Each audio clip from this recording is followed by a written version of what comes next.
Funny.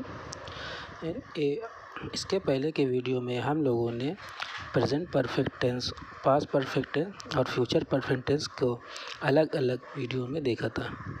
आज हम लोग तीनों को एक वीडियो में ही रिवीजन करते हैं। सबसे पहले हम लोग आता है present perfect tense.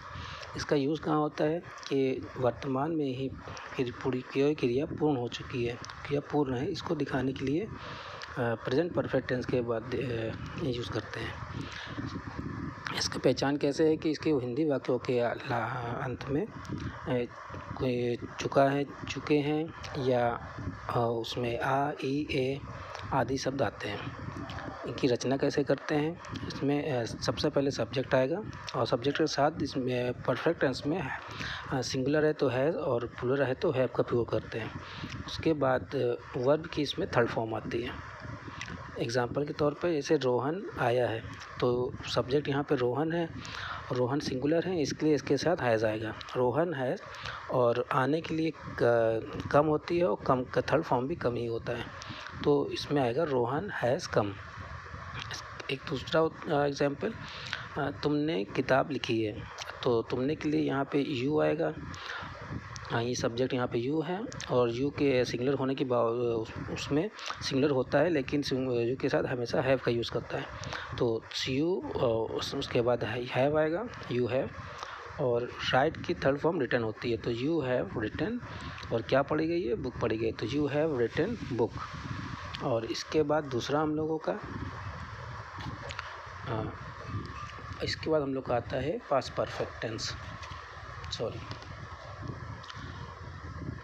Past perfect tense में ये जो इसमें वर्तमान में होता है तो ये पास्ट परफेक्ट टेंस में भूतकाल में होता है।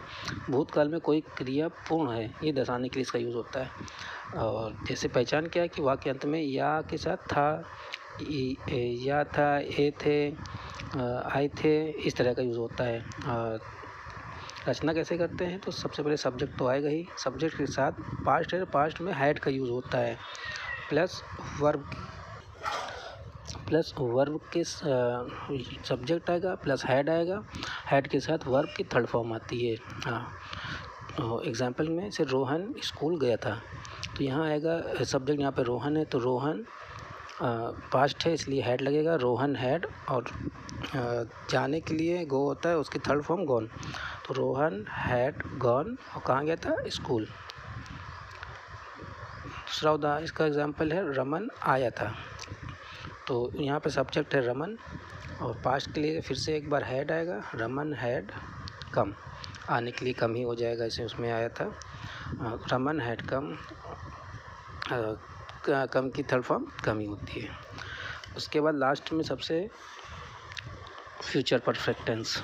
तो फ्यूचर परफेक्ट टेंस में क्या होता है कि ये जो इसमें प्रेजेंट में होता है, इसमें भूतकाल में, इसमें भविष्यकाल में कोई क्रिया पूर्ण है ये दर्शाने के लिए किया जाता है। पहचान क्या है, वाक्य के अंत में या होगा, ए होगा, ए होगा आदि शब्द आते हैं।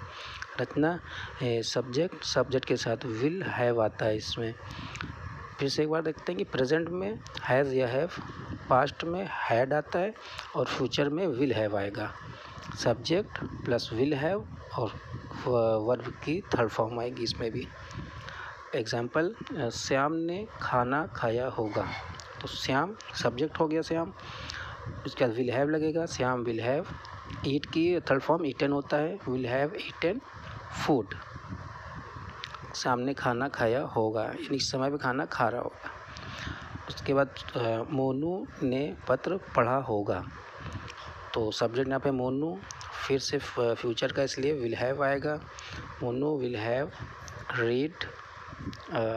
इसमें आप बुक या लेटर कुछ भी कर सकते हैं, तो will have read letter, Monu will have read letter. तो ये परफेक्ट टेंस हमारा यहाँ से पूरा हो गया। इसके बाद हम लोग परफेक्ट कंटिन्यूअस टेंस के बारे में इसका एक वीडियो में जानेंगे। Thank you.